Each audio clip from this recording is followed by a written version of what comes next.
Welcome Frank. तो movie के start होते ही हमें एक लड़का दिखाया जाता है जिसका नाम गुलिवर होता है और वो हमेशा ही हैप्पी मूड में रहा करता था, जो कि एक कंपनी के लिए काम करता था। एक दिन गुलिवर किसी लड़के का इंटरव्यू ले रहा होता है जो उस लड़के से कुछ ऐसी कोई बात करता है जो जॉब से रिलेटेड नहीं होती, लेकिन तभी वही जान पाता है कि वो लड़का तो सेलेक्ट हो गया है। फिर गुलिवर उस लड़के को पूरे ऑफिस दिखाता है। वहां पर एक लड़की भी होती है जिसका नाम दासी होता है और गुलिवर उस न्यू एम्प्लॉय को दासी से मिलवाता है। वो न्यू एम्प्लॉय उन दोनों को देखकर समझ जाता है कि गुलिवर उस लड़की को पसंद करता है, लेकिन गुलिवर की उस लड़की से बात करने की हिम्मत नहीं होती। तभी गुलिवर और वो न्यू एम्प्लॉय दोनों एक लिफ्ट के जरिए जा रहे होते हैं, मगर इतनी ही देर में वहां पर दासी भी आ जाती है। तो वो न्यू एम्प्लॉय उन दोनों को अकेला छोड़कर वहां से चला जाता है ताकि वह दोनों एक दूसरे से बात कर सके, वे एक दूसरे को समझ सके। अगले सीन में हम गुलिवर को देखते हैं जो कि ऑफिस में एंजॉय कर रहा होता है, लेकिन इतनी ही देर में वहां पर वो नया एम्प्लॉय आ जाता है जो गुलिवर को बताता है कि क्या तुम जानती हो कि मेरा प्रमोशन हो गया है और अब से मैं तुम्हारा बॉस हूँ। साथ ही वो न्यू एम्प्लॉय गुलिवर को ये भी कहता है कि तुम्हारी आदत ही है जिसकी वजह से अभी तक तुम्हें कोई प्रमोशन नहीं मिली, इसीलिए तुम्हें अपने आप को चेंज करना चाहिए, क्योंकि तुम्हारी आदतों की वजह से ही दासी भी अभी तक तुम्हारी नहीं हुई। यह बातें सुनकर गुलिवर थोड़ा अपसेट हो जाता है और इसके बाद उदासी के ऑफिस में जाता है। वहां जाकर वह एक फॉर्म उठा लेता है जो कि ट्रैवलिंग का फॉर्म होता है। तो दासी गुलिवर से पूछती है कि क्या तुम्हारा ट्रैवल में कोई इंटरेस्ट है, जिस पर गुलिवर कहता है कि बहुत ज़्यादा।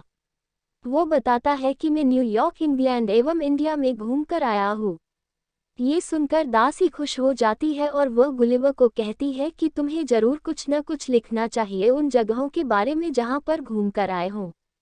लेकिन गुलिवर जैसे ही कुछ लिखने लगता है तब उसे कुछ भी याद नहीं आ रहा होता कि उसे क्या लिखना चाहिए, क्योंकि उसने दासी को इम्प्रेस करने के लिए उसके साथ झूठ बोला था, जबकि वो तो कहीं पर भी नहीं गया था। लेकिन तभी वो अलग अलग पैराग्राफ से अलग अलग लोगों के आर्टिकल पढ़ता है और अपना आर्टिकल तैयार कर लेता है, जिसे देखकर दासी काफ़ी खुश होती है और वो उससे काफ़ी इम्प्रेस हो जाती है।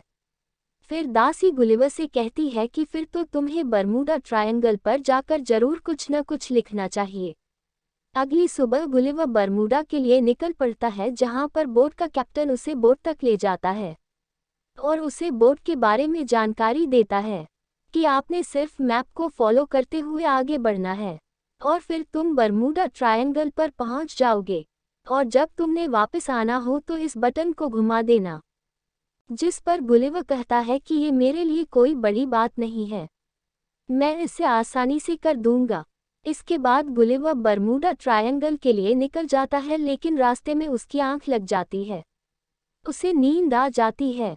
लेकिन तभी उसकी बोट एक समुद्री तूफान में फंस जाती है और जब उसकी आंख खुलती है तो जो कुछ भी वहां पर दिखता है वो देखकर वो काफ़ी दंग रह जाता है, क्योंकि बहुत से लोग उसकी बॉडी पर खड़े हुए थे और उन लोगों ने गुलिवर को रस्सियों से बांधा हुआ था, और जो लोग उसके ऊपर चढ़े हुए हैं वो बहुत ही छोटे छोटे लोग हैं जिन्हें बोने लोग भी कहा जाता है।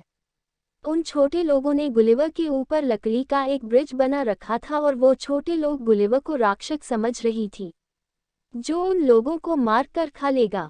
वहां पर उन छोटे छोटे लोगों की एक पूरी आर्मी थी, वहीं पर उन छोटे लोगों की आर्मी का एक जनरल भी था।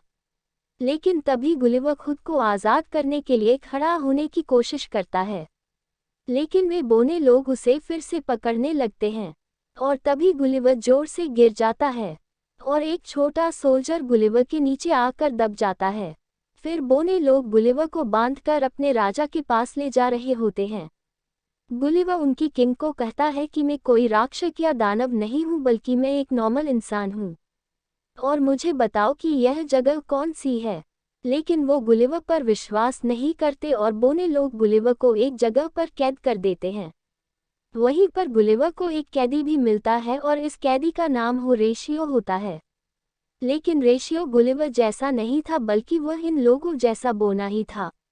गुलिवर होरेशियो से पूछता है कि तुम यहाँ पर क्यों हो, जिस पर होरेशियो कहता है कि मैं राजकुमारी से बहुत प्यार करता हूँ। इसीलिए राजकुमारी के प्रेमी यानी जनरल ने मुझे यहाँ पर लाकर कैदी बना दिया है और इतनी ही देर में वहाँ पर जर्नल आ जाता है। गुलिवर उस जर्नल को देखकर कहता है कि तुम एक पागल इंसान हो।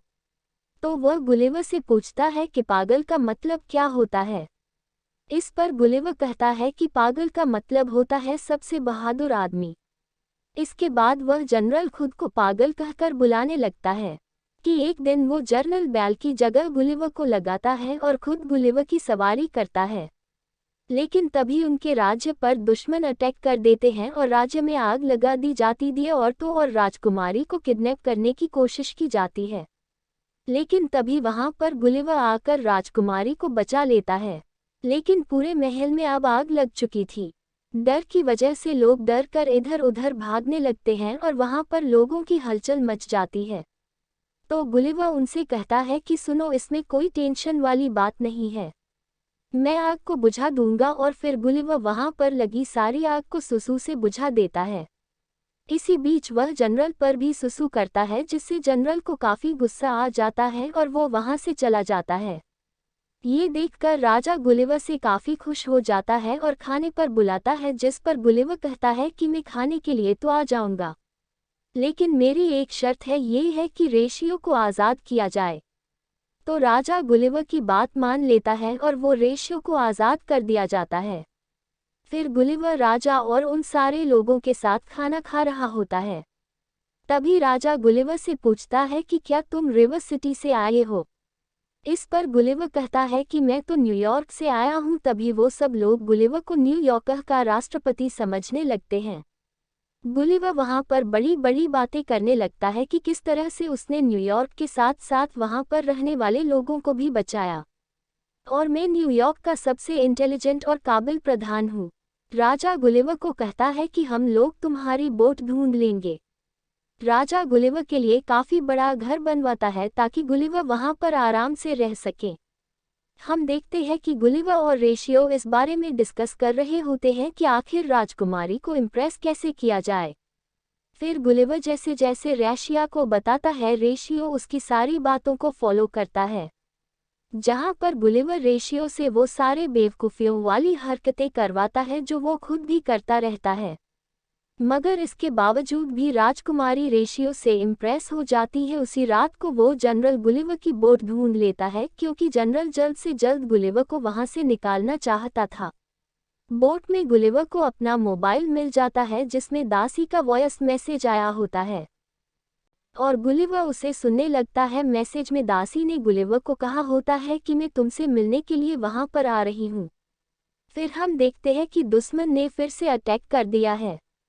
तभी ही रेशियो गुलिवर को आकर बताता है कि हमारे राजा ने राज्य का जनरल तुम्हें बना दिया है, इसीलिए अब तुम्हें ही हमारे राज्य की हिफाजत करनी है। गुलिवर दुश्मन से लड़ने के लिए उनके सामने आता है और उन्हें समझाने की काफ़ी कोशिश करता है कि यहाँ से वापस लौट जाओ। लेकिन दुश्मन गुलिवर की बात नहीं सुनते और पत्थरों से उस पर अटैक करने लगती हैं, जिसका गुलिवर पर ज़रा भी असर नहीं होता। फिर गुलिवर उनकी बोस को खींचकर किनारे तक ले आता है।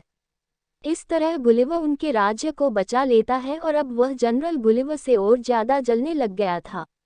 गुलिवर और बाकी लोग अपनी जीत को सेलिब्रेट कर रहे होते हैं और वहां पर गुलिवर को एक हीरो बना दिया जाता है और उसे सारी सुविधा उपलब्ध कराई जाती है। राजकुमारी जनरल से अपनी एंगेजमेंट तोड़ देती थी, जिसकी वजह से जनरल को काफ़ी गुस्सा आ जाता है और वह दुश्मनों के राजा के पास चला जाता है। जनरल ने गुलिवर की बोट से वो मैगजीन चुरा ली थी जिसमें रोबोट बनने का सारा मैटर लिखा हुआ था। तब वह जनरल रोबोट बनकर गुलिवर के सामने आ जाता है। गुलिवर जब उस रोबोट को देखता है तो वो काफ़ी डर जाता है और रोबोट उसी हवा में उछालकर फेंकने लगता है और गुलिवर सबको बताता है कि मैंने जो कुछ भी कहा, जो बड़ी बातें की, वो सारी झूठी थी। फिर जनरल गुस्से में आकर गुलिवर को बांधकर कहीं पर भेज देता है। गुलिवर एक जगह पर पहुंचता है जहां पर उसे लगता है कि अब अपने जैसे लोगों के बीच में आ गया है, मगर इस बार तो वह गलत जगह पर आ गया था। पहले जहां पर वह बोने लोगों में चला गया था और अब अपने से कई गुना बड़े लोगों में आ गया था, जहां पर एक बच्ची ने गुलिवर को खेलने वाली डॉल बना लिया था। और तभी गुलिवर वहां पर रेशियो से मिलता है रेशियो उसे बताता है कि हमारी एरिया में दासी उनसे मिलने आई है, लेकिन जनरल ने इसके साथ साथ राजा को भी कैदी बना लिया है और तुम ही हो जो उनकी मदद कर सकते हो और उन्हें छुड़ा सकते हैं। तब रात को ही गुलिवर दासी और राजा के पास पहुंच जाता है। अगले दिन को गुलिवर और उस रोबोट के बीच में फाइट होती है और यहाँ पर रोबोट गुलिवर पर भारी पड़ता है क्योंकि वह काफ़ी ताकतवर हो गया था, जो गुलिवर को काफ़ी मारता है। लेकिन रेशियो रोबोट की कुछ वायरस को काट देता है और मौका मिलते ही गुलिवर उस रोबोट को मार डालता है और इस तरह से वो लोग जीत जाते हैं। इसके बाद राजा रेशियो और राजकुमारी की शादी के लिए भी मान जाते हैं और दासी भी गुलिवर को माफ़ करती है। लेकिन तभी जनरल वहां पर आ जाता है और वह राजकुमारी को पकड़ लेता है, लेकिन राजकुमारी उसे पंच मार देती है और वह गिर जाता है और बाद में दासी भी गुलिवर के पास चली जाती है। इस प्रकार इस कहानी का अंत हो जाता है। दोस्तों, वीडियो अच्छी लगी हो तो लाइक करें, कमेंट करें, चैनल सब्सक्राइब करें। बाय, मिलते हैं अगले वीडियो में। अब के लिए तब तक के लिए धन्यवाद।